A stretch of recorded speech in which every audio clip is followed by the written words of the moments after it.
Break with the past. Is all this exaggerated? I think not. It has become a cliche to say that what we are now living through is a second industrial revolution. This phrase is supposed to impress us with the speed and profundity of the change around us. But in addition to being platitudinous, it is misleading. For what is occurring now is in all likelihood bigger, deeper, and more important than the Industrial Revolution. Indeed, a growing body of reputable opinion asserts that the present moment represents nothing less than the second great divide in human history, comparable in magnitude only with that first break in historic continuity, the shift from barbarism to civilization. This idea crops up with increasing frequency in the writings of scientists and technologists. Sir George Thomson, the British physicist and Nobel Prize winner, suggests in the foreseeable future that the nearest historical parallel today is not the Industrial Revolution, but rather the invention of agriculture in the Neolithic age. John Diebold, the American automation expert, warns that the effects of the technological revolution we are now living through will be deeper than any social change we have experienced before. Sir Leon Bagrit, the British computer manufacturer, insists that automation by itself represents the greatest change in the whole history of mankind. Nor are the people of science and technology alone in these views. Sir Herbert Reed, the philosopher of art, tells us that we are living through a revolution so fundamental that we must search many past centuries for a parallel. Possibly the only comparable change is the one that took place between the Old and the New Stone Age. And Kurt W. Marek, who under the name C.W. Saram is best known as the author of Gods, Graves and Scholars, observes that we in the 20th century are concluding an era of mankind 5,000 years in length. We are not, as Spengler supposed, in the situation of Rome at the beginning of the Christian West, but in that of the year 3000 BC. We open our eyes like prehistoric man. We see a world totally new.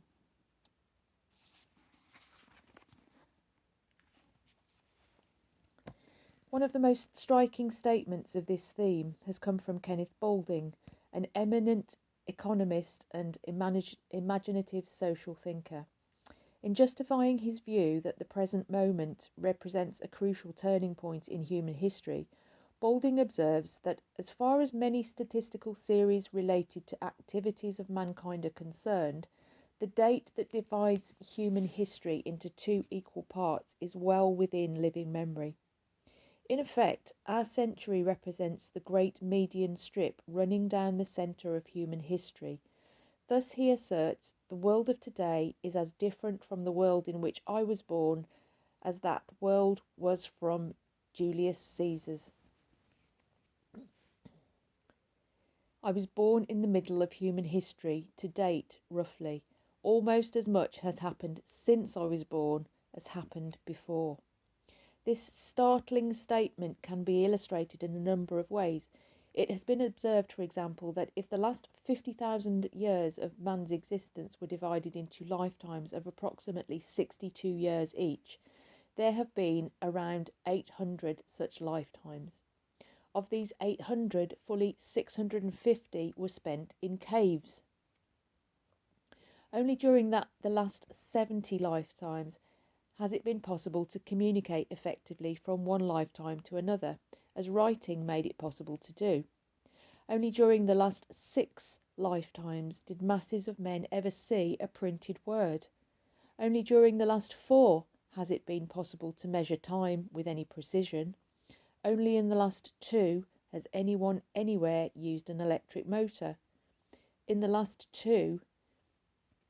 Only in the last two has anyone anywhere used an electric motor, and the overwhelming majority of all the material goods we use in daily life today have been developed within the the 800th lifetime.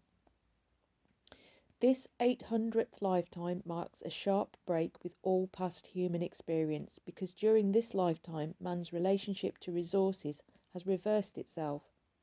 This is most evident in the field of economic development. Within a single lifetime, agriculture, the original basis of civilization, has lost its dominance in nation after nation.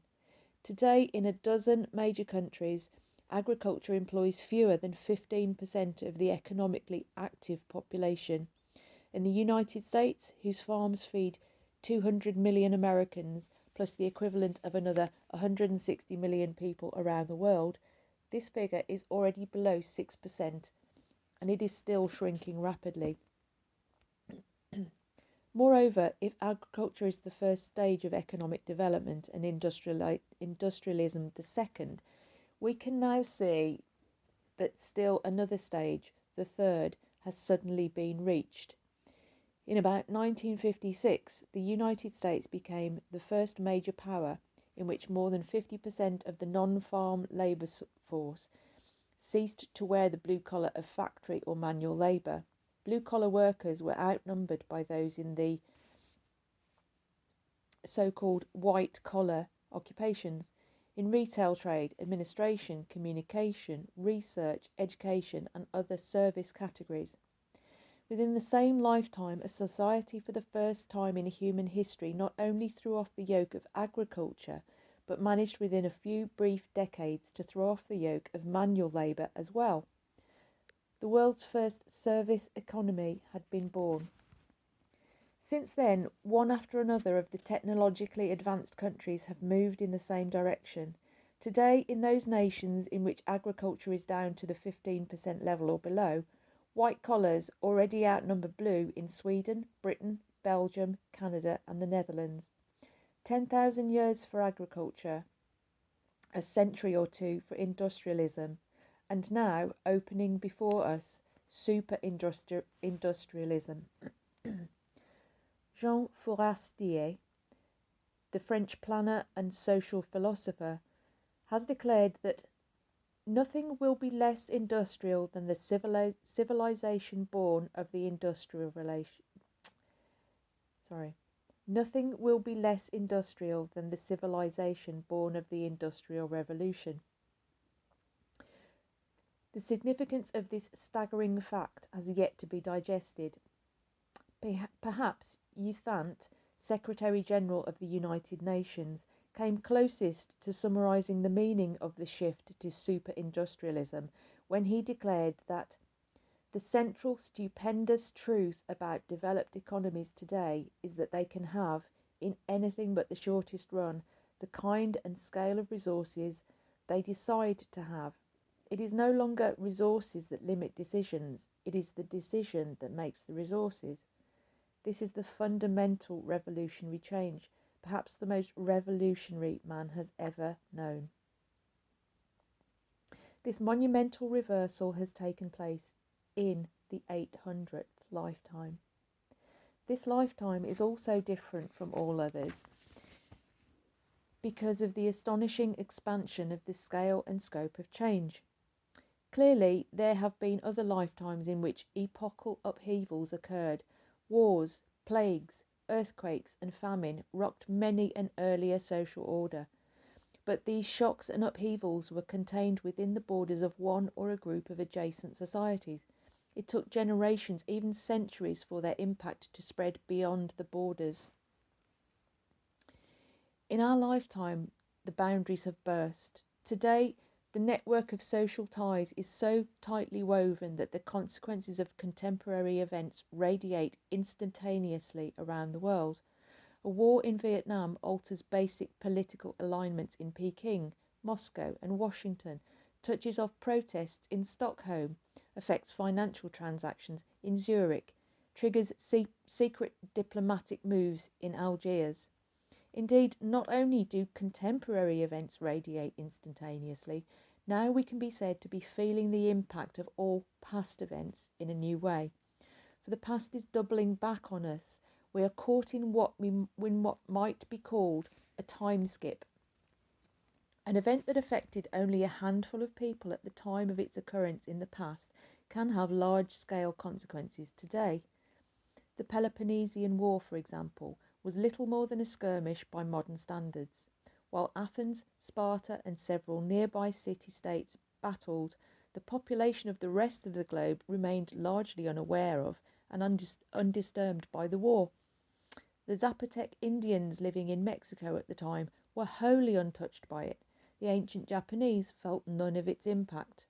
Yet, the Peloponnesian War deeply altered the future course of Greek history. By changing the movement of people, the geographical distribution of genes, values, and ideas, it affected later events in Rome and through Rome, all Europe. Today's Europeans are to some small degree different people because that conflict occurred. In turn, in the tightly wired world of today, these Europeans influence Mexicans and Japanese alike. Whatever trace of impact the Peloponnesian War left on the genetic structure, the ideas and the values of today's Europeans is now exported by them to all parts of the world. Thus, today's Mexicans and Japanese feel the distant, twice-removed impact of that war, even though their ancestors alive during its occurrence did not. In this way, the events of the past, skipping as it were over generations and centuries, rise up to haunt and change us today. When we think not merely of the Peloponnesian War, but of the building of the Great Wall of China, the Black Plague, the Battle of the Bantu against the Hamites, indeed, of all the events of the past, the cumulative implications of the time skip principle take on weight. Whatever happened to some people in the past affects virtually all people today. This was not always true. In short, all history is catching up with us, and this very difference paradoxically underscores our break with the past. Thus, the scope of change is fundamentally altered. Across space and through time, change has a power and reach in this, the 800th lifetime, that it never did before. But the final qualitative difference between this and all previous lifetimes is the one most easily overlooked. For we have not merely extended the scope and scale of change, we have radically altered its pace. We have in our time released a totally new social force, a stream of change so accelerated that it influences our sense of time, revolutionises the tempo of daily life, and affects the very way we feel the world around us. We no longer feel life as men did in the past, and this is the ultimate difference, the distinction that separates the truly contemporary man from all others. For this acceleration lies behind the impermanence, the transience, that penetrates and tinctures our consciousness, radically affecting the way we relate to other people, to things, to the entire universe of ideas, art and values. To understand what is happening to us as we move into the age of super-industrialism, we must analyse the processes of acceleration and confront the concept of transience. If acceleration is a new social force, transience is its psychological counterpart. And without an understanding of the role it plays in contemporary human behaviour, all our theories of personality, all our psychology must remain pre-modern. Psychology without the concept of transience cannot take account precisely those phenomena that are peculiarly contemporary. By changing our relationship to the resources that surround us, by violently expanding the scope of change, and most crucially by accelerating its pace, we have broken irretrievably with the past. We have cut ourselves off from the old ways of thinking, of feeling, of adapting. We have set the stage for a completely new society, and we are now racing towards it. This is the crux of the 800th lifetime, and it is this that calls into question humanity's capacity for adaptation. How will we fare in this new society? Can we adapt to its imperatives? And if not, can we alter these imperatives? Before even attempting to answer such questions, We must focus on the twin forces of acceleration and transience.